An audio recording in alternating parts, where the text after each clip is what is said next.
Hello and welcome to another vlog. I am 572 pages into House of Chains. It has become incredibly readable. I really did, part one, I did struggle to get into, and I was kind of nervous. If I'm honest with you, I was a little bit nervous that I was like, oh no, am I gonna like this book as much as the others? Because I was just, it was hard. But I did eventually catch my rhythm with part one, and then we got into part two.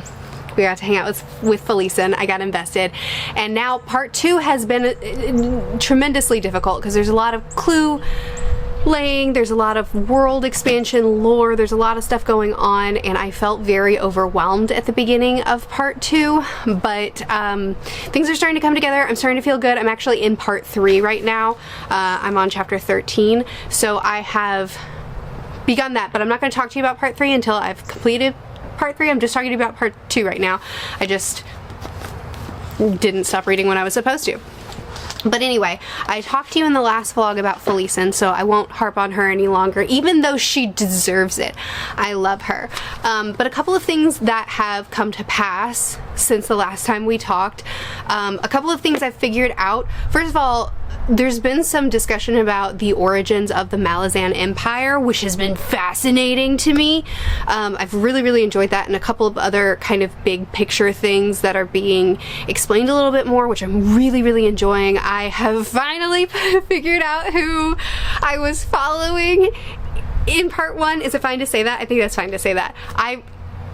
I've learned about someone that I didn't know I knew, and so I'm super excited about that, and it's really interesting now. That really recontextualizes part one, whereas before it was like, okay, we're in a new area, we're with new people, we're learning a new thing, here we go again, this is Malazan, right? But now that it's just been recontextualized, which has made me just, it was a nice little reveal. So that was really great. I'm reading this much faster now. I'm finding it a lot more difficult to put down. I'm getting much more invested than I was there at the beginning, which is good, because I was, like I said, I was a bit nervous in the beginning, because I've now professed this series as one of my top series, and Erickson is one of my top authors, and so I went into this book and I was like, oh no, I don't think I like this as much, but I am enjoying it at this point, so that's really good for me. And then I actually just last night I sat down to start the journey. This was supposed to be my first book of the year,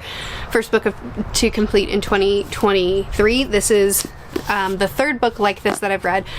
The Boy, the Horse, the Mole, the Fox, the whatever was the first one, and then I read Big Panda, Tiny Dragon, the first book, at the beginning of this year. It was the first book I read, and now this was supposed to be my first book of 2023, but it ended up being the last book of 2022 because I accidentally just sat down and read it all in one sitting. But you know, like, the way that it's written, there's not a lot of text on the page. Should have known, but it's what happened, because I needed an evening book. I needed a book that was not Malazan to read before bed, and it ended up being this one. So anyway, if you're interested in how I feel about these books, if you've been following my saga of loving them, this is my least favorite of the three. I don't believe The Boy, the Fox, the Mole, the Horse, the Thing, I don't believe that's the same author as this. I think they're separate authors, but regardless, they're all the same type of book, and each one feels like a series of ideals that the author wants you to ponder on, and some of it's it can come off a little cheesy, some of it's a little bit on the nose or obvious, but some of it is stuff that I really enjoy pondering, and I always walk away feeling like I've just had a hug in a book. And this one felt more like going through a really stormy, difficult time with someone, and there was light at the end of the tunnel. So very different vibe than I'm used to with these books, and a lot less that I felt like I needed to chew on throughout the way, which is probably why I read it all in one sitting, whereas previously I will just, you know, read the book in chunks, stop and think, and then come back to it. And with this one, it was just a one sitting kind of through narrative that was, I liked it. It's still worth the read. It took me like an hour to read. It's still worth it, but I don't know. I didn't like it as much as the others. However, it is the 31st today, and I will be reading the new Sanderson book the moment I wake up tomorrow. So I'm super excited about that because it's going to be a totally different vibe from Malazan for sure, and I feel 100% confident that I'm going to like it because it just seems like a book that I'm going to like. Welcome to the vlog.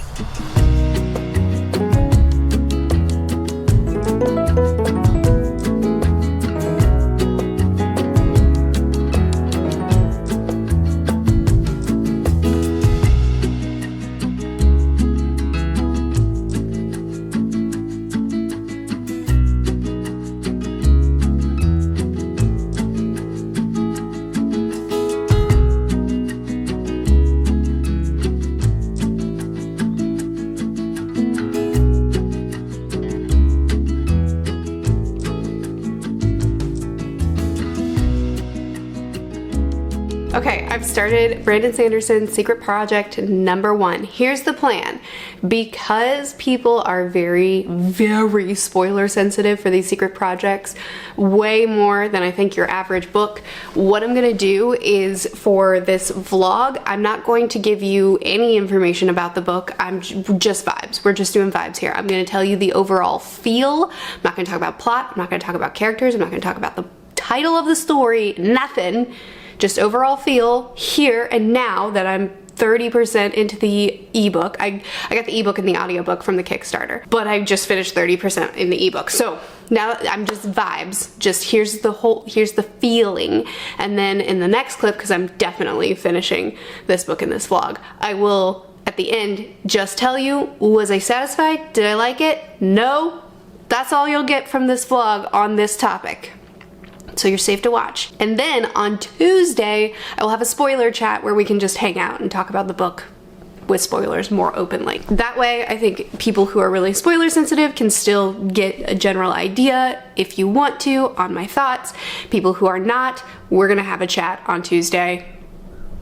Hopefully that'll work out. So 30% into Secret Project #1, and it's lovely. It's so fun.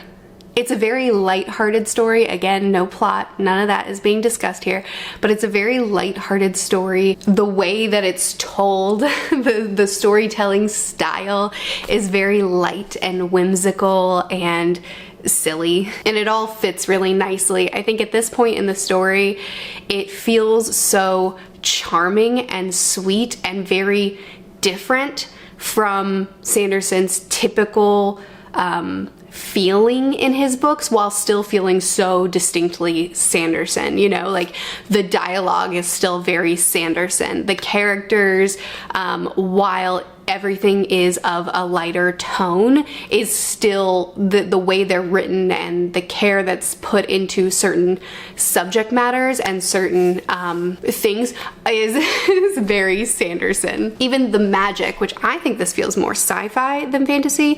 I need to look up how Sanderson has categorized it, but it feels more sci-fi to me, like an adventure sci-fi is the feeling of this book. But even like the way the world works and the way the magical or sci-fi elements of this world interact, it all feels so Sanderson while also feeling like a really different kind of Sanderson. Just a lot more light and whimsical, and he has said what his inspirations for this book are. Would you consider that spoilers? I won't, just in case. But I see the inspirations. Absolutely, I see the inspirations in this story. But yeah, so far I'm just having a really lovely time. I'm trying to convince Corey to interrupt his Mistborn reread that he's in the middle of. He's just started the 3rd book. I'm trying to convince him to interrupt that so that he can read this book with me so that we can talk about it. I don't think I'm gonna convince him, but it's just a lovely time. Okay, that's the update on that.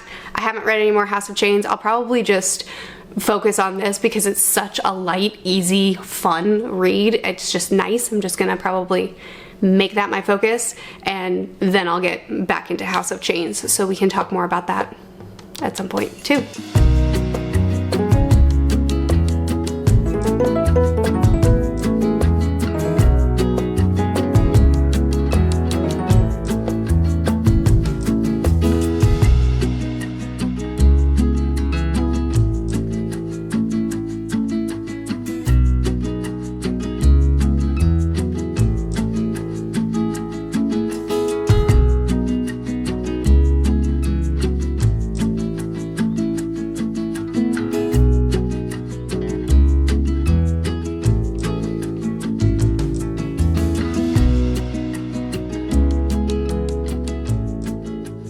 just vibes, no information. I really enjoyed it. I thought that it was a really refreshing, different kind of story from Sanderson that I very much enjoyed, and it still felt distinctly Sanderson while also being something really, like, just a really different kind of thing from him, and I really enjoyed it. Keeping it as vague as possible, it was very good. I have my nitpicks, I have my little things, but my overall feeling is very, very positive. Like I said, there will be a spoiler-filled chat about this where I can just kind of hang out and talk openly about it, but for the very spoiler-sensitive people trying to keep you involved, I had a great time with it. It was a quick read. I read it in 3 days, and I could have easily read it in 2 if I weren't busy, because it was so compulsively readable. It was just a nice, lovely read. And I had a good time, and I have plenty to talk about in the spoiler video, so there's that. Now, House of Chains. I'm not quite done with part 3, but I'm close enough that I feel equipped to discuss with you. Actually, I take that back. I don't feel equipped at all. After part 2, I was feeling real good. I was confused. There was a lot of lore. There were a lot of hints. There was a lot of things to piece together. There was a lot of world stuff that was going way over my head, but it was intriguing. I was interested. I was excited to learn more. There were some great character things. I was feeling good. Then there's part 3, and I'm back to not feeling so good. There's a character that I love that I knew would not catch a break in this book. I could tell. This character didn't catch a break in a previous book, and when they were reintroduced and I was excited, I knew they wouldn't catch a break in this book either. But what I just experienced with them was a horror story. And I don't feel good. Not only that, but I'm still so confused. I still don't know what's going on. I have so many questions, and I don't know if it's because, like, I know that these books are just confusing. I don't know if it's because I have a terrible memory and I'm spreading these out too far. I'm stupid. Like, I don't know what the reason is, but I'm like having trouble following the things that are being laid out. It's just a lot to process, and I'm struggling with this one. I mean, I'm used to being confused in these books, and I'm really chill with it, you know? I read these with a very open-handed posture where it's like, I'm not gonna get everything, and that's just gonna be fine. Stuff will come together when it comes together, and that's gonna be good enough for me. I'm just really sad right now. I'm just really sad right now. That was a really hard scene that I had to read. I will definitely have this book finished next week. I posted a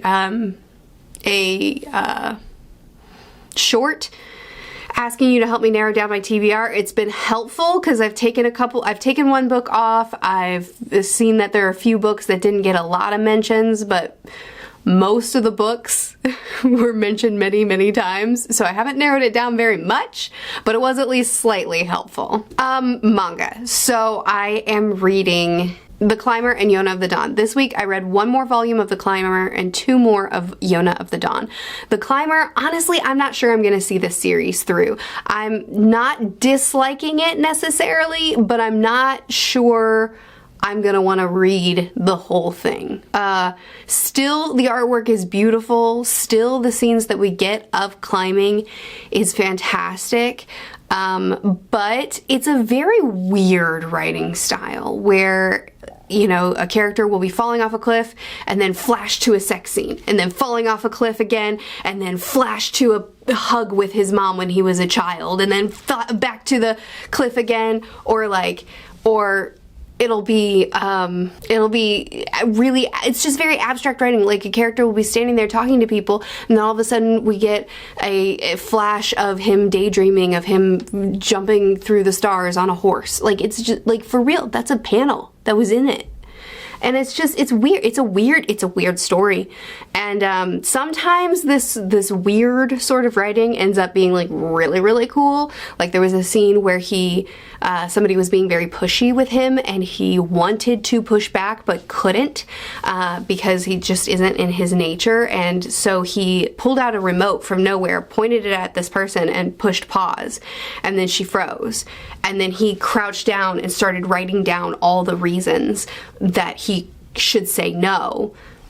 And then the scene continued, and he still couldn't say no. And like that was really powerful imagery showing that internal struggle that he's having. But then sometimes it's a horse jumping through the stars with a friggin' baby head on the back. Like sometimes it's weird.